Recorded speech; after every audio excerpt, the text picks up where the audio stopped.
بسم اللہ الرحمن الرحیم۔ السلام علیکم viewers, welcome back to my channel. کیسے ہیں آپ سب لوگ؟ امید ہے سب خیریت سے ہوں گے۔ آج ہم ڈیٹیل سے بات کریں گے یورک ایسڈ کے بارے میں۔ یورک ایسڈ ایک خطرناک بیماری ہے اور یہ بہت زیادہ پھیلتی جا رہی ہے۔ یورک ایسڈ کی وجہ سے لوگوں کا چلنا پھرنا بھی مشکل ہو جاتا ہے اور اس کی وجہ سے ہی لوگوں کو گینٹھیا بھی ہو جاتا ہے، جس کو آرتھرائٹس کہتے ہیں۔ اور اکثر لوگوں میں یورک ایسڈ اتنا زیادہ بڑھ جاتا ہے کہ وہ اپنی زندگی کو نارمل طریقے سے بھی نہیں گزار سکتے، ان کو چلنے پھرنے میں بہت زیادہ دشواری ہوتی ہے۔ اور اکثر اوقات لوگوں میں یورک ایسڈ بڑھنے کی وجہ سے خون میں تیزابیت بڑھ جاتی ہے، نیند ٹھیک طرح سے نہیں آتی، اور اکثر لوگوں کو اس کی وجہ سے یورین میں بہت زیادہ انفیکشن ہو جاتا ہے، پیشاب کم آتا ہے، گاڑھا ہوتا ہے اور گدلا ہوتا ہے، اور اس میں بہت زیادہ تیزابیت ہو جاتی ہے۔ اور اگر یورک ایسڈ کا پراپر علاج نہ کیا جائے تو پتھری بھی بن جاتی ہے۔ اب ہم بات کریں گے کہ یورک ایسڈ ہوتا کیا ہے۔ یورک ایسڈ جسم میں بڑھ جانے کی وجہ سے آرتھرائٹس یعنی گینٹھیا ہو جاتا ہے۔ یہ ایک قلمی تیزاب ہوتا ہے اور یہ قدرتی طور پر ہر ایک کے جسم میں موجود ہوتا ہے۔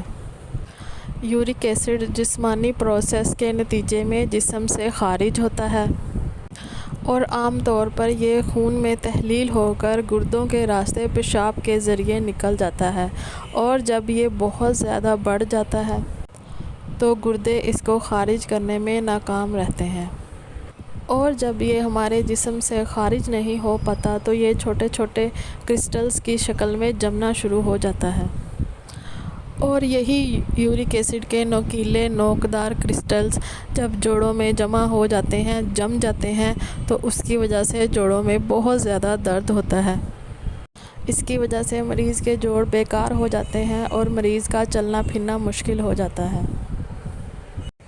یورک ایسڈ ہمارے جسم میں بڑھتا کیوں ہے؟ یا تو اس کی بہت زیادہ مقدار ہمارے جسم بنتی ہے، اور یا پھر اس کا اخراج کم ہوتا ہے۔ جتنا اس کو خارج ہونا چاہیے اتنا یہ ہمارے جسم سے خارج نہیں ہوتا۔ یورک ایسڈ بڑھنے کی صورت میں بلڈ پریشر، موٹاپا، خون کی کمی اور چنبل بن جاتی ہے۔ ریڈ میٹ کا بہت زیادہ استعمال بھی یورک ایسڈ کو بڑھانے کا سبب بنتا ہے۔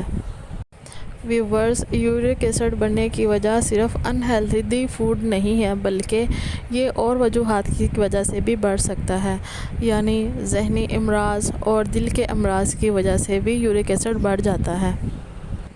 اس کے علاوہ یورک ایسڈ کو کنٹرول کرنے کے لیے آپ کو اپنی ہیبٹس کو چینج کرنا پڑتا ہے، اپنے کھانے کا لائف سٹائل بھی چینج کرنا پڑتا ہے، اسی سے ہی ہم یورک ایسڈ سے جان چھڑا سکتے ہیں۔ اور جب یورک ایسڈ آپ کی باڈی میں بہت زیادہ بڑھ جاتا ہے تو اس کی وجہ سے جوڑوں میں درد، گینٹھیا، آرتھرائٹس ہو جاتا ہے، پیروں کے انگوٹھوں میں سویلنگ ہو جاتی ہے، جوڑوں میں سویلنگ اور خون میں تیزابیت بڑھ جاتی ہے۔ یورک ایسڈ بہت زیادہ بڑھ جانے کی صورت میں آپ کو اپنے کھانے پینے کی عادات کو چینج کرنا پڑتا ہے۔ یورک ایسڈ کے بڑھ جانے کی صورت میں بڑا گوشت بالکل بند کر دیں۔ ایسی غذا استعمال کریں جس میں پیورین کم مقدار میں پایا جاتا ہو۔ پیورین ایک ایسا نامیاتی مرکب ہے جو گینٹھیا اور یورک ایسڈ کا سبب بنتا ہے۔ یورک ایسڈ پھلی، مشروم، بکرے کے گوشت، چکنائی، مکھن، آئس کریم، بطخ کے گوشت، ڈبل روٹی اور مچھلی کی کچھ اقسام میں پایا جاتا ہے۔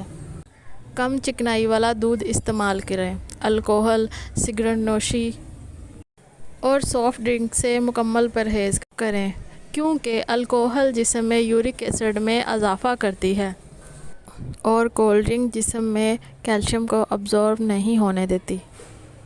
فرائیڈ میٹ کم سے کم استعمال کریں، کیونکہ فرائیڈ میٹ اور چکنائی یورک ایسڈ میں اضافہ کرتے ہیں، اور اگر ایک ہی تیل کو بار بار استعمال کیا جائے تو اس میں موجود وٹامن ختم ہو جاتے ہیں۔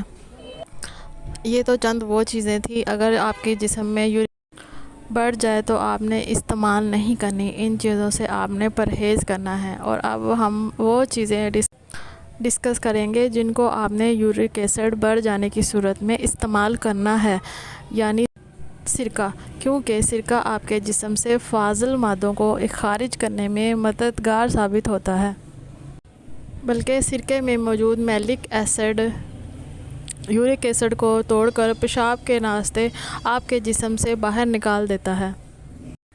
اگر آپ ایک گلاس پانی میں 1 چمچ سرکے کا ڈال کر باقاعدگی سے روزانہ استعمال کریں تو یہ 100% یورک ایسڈ کو کنٹرول کرتا ہے۔ اس ڈرنک کو اگر آپ باقاعدگی کے ساتھ صبح شام استعمال کریں تو اس سے آپ کا یورک ایسڈ کنٹرول ہو جاتا ہے۔ لیموں وٹامن سی اور الکلائن سے بھرپور ہوتا ہے۔ لیموں میں موجود وٹامن سی یہ یورک ایسڈ کو فوراً کنٹرول کرتا ہے۔ اگر آپ ایک گلاس نیم گرم پانی میں 1 لیموں نچوڑ کر باقاعدگی سے استعمال کریں تو یہ یورک ایسڈ کو کنٹرول کرتا ہے۔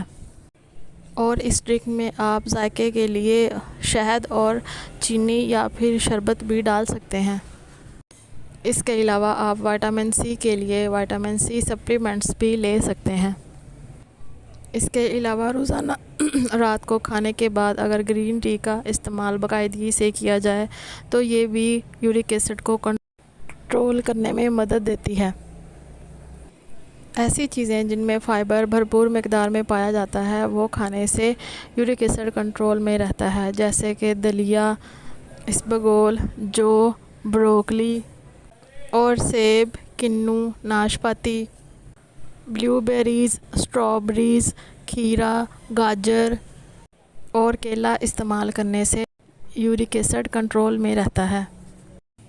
یہ وہ غذائیں ہیں جو قبض نہیں ہونے دیتی، قبض کو بھی ٹھیک کرتی ہیں اور پیشاب کھل کر آتا ہے اور جسم سے یورک ایسڈ کا اخراج ممکن ہوتا رہتا ہے۔ ڈائبیٹک پیشنٹ کو یورک ایسڈ جلدی بڑھ جاتا ہے اور وہ ایسی غذا نہیں استعمال کر پاتے جس سے یورک ایسڈ کنٹرول میں رہے۔ شوگر کے مریض جو کہ بہت سی ویجیٹیبل اور سبزیاں استعمال نہیں کر سکتے، وہ 1 گاجر اور 3 کھیروں کا جوس نکال کر روزانہ استعمال کریں تو اس سے یورک ایسڈ بھی کنٹرول میں رہے گا اور ان کی شوگر بھی کنٹرول میں رہے گی۔ امید ہے میری آج کی ویڈیو بھی آپ کے لیے انفارمیٹیو رہی ہوگی۔ ویڈیو اچھی لگے تو ویڈیو کو شیئر کریں، میرے چینل کو سبسکرائب کریں اور بیل آئیکن بھی پریس کریں تاکہ میری ہر آنے والی ویڈیو کا نوٹیفیکیشن آپ کو سب سے پہلے مل جائے۔ چلتی ہوں، دعاؤں میں یاد رکھنا۔ بائے بائے، اللہ حافظ۔